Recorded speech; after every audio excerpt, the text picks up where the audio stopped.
আসসালামু আলাইকুম। Epson L3210 এই প্রিন্টারটার সমস্যা হলো একটা পিন দিলে ঠিক থাকে, কিন্তু একাধিক পিন দিলে হেডবক্সটা ডিস্কের সাইডে এসে আটকে যায়। কম্পিউটার মেসেজ দেয় 4:0:31। আজকে আমি এই মেসেজটা বা এই সিগন্যালটার সমস্যার সমাধান বের করব, আর আপনাদেরকেও শেখানোর চেষ্টা করছি এই ভিডিওতে। এই প্রিন্টারটার সমস্যাটা হলো হার্ডওয়্যারের সমস্যাটা খুঁজে বের করতে আমার একটু সময় লাগছে, তারপরও আলহামদুলিল্লাহ খুঁজে বের করলাম। দেখছেন প্রিন্টারটা খুব সুন্দরভাবে প্রিন্ট করলাম। এই প্রিন্টারের সমস্যা হলো দুটা, হেডের এবং এই যে পাম্পার ইউনিটের। আমি মোটামুটি পুরো প্রিন্টারটাই সার্ভিস করছি, কিন্তু আমার সমস্যার সমাধান হয়নি। লাস্ট ফিনিশিংয়ে আমি পাম্পার ইউনিটটা চেঞ্জ করলাম, আলহামদুলিল্লাহ প্রবলেমটা সলভ। এই পাম্পার ইউনিটের জন্য এই মেসেজটা দেয়, আপনাদেরকে সিমটম দেখে বুঝতে হবে। এই যে দেখছেন, এই পাম্পার ইউনিটটার সমস্যার জন্য একাধিক প্রিন্ট হতো না।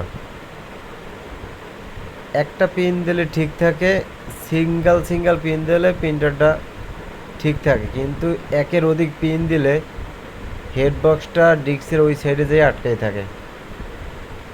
আর কম্পিউটারে মেসেজ শো করে 4:0:31, 0:0:0:0:31।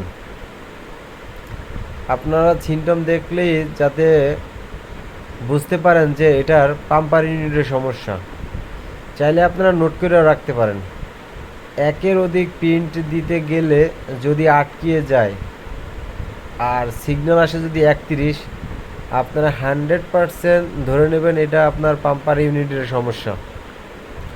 আর একটা সমস্যা হলো প্রিন্টারটা দীর্ঘদিন বসেছিল, যার কারণে কালই হেড থেকে পাম্পার থেকে আউটপুট দিত না। আমি হেডবক্সটা পাম্পারের উপর বসাইয়া সিরিজ দ্বারা এটার কালিটা টেনে ক্লিয়ার করে দিতেছি। এর মানে হলো হেড থেকে যাতে কালি সরাসরি টেনে হেডটা ক্লিয়ার করতে পারে। দেখেন, আমি একটু আগে পিন দিছিলাম, পিনটা এরকম হয়েছে, হালকা একটু কালার আসছে আর কোনো ব্ল্যাক লেখা আসে নাই, যার কারণে আমি সিরিজ দিয়ে কালিটা টাইনা তারপরে এটাকে রেডি মোডে নিয়ে আসলাম। এখন দেখেন আমি পিন করতেছি। প্রিন্টার যে কোনো সমস্যার সমাধান করার চেষ্টা করি। আপনারা চাইলে আমাদের সাথে যোগাযোগ করতে পারেন। দেখেন এখন কালার প্লাস ব্ল্যাক, খুব সুন্দর প্রিন্ট হয়েছে। আগের এরকম প্রিন্ট হয়েছে, বর্তমানে এরকম প্রিন্ট। আমরা চেষ্টা করি আপনাদেরকে ফুল সাপোর্ট দেওয়ার জন্য।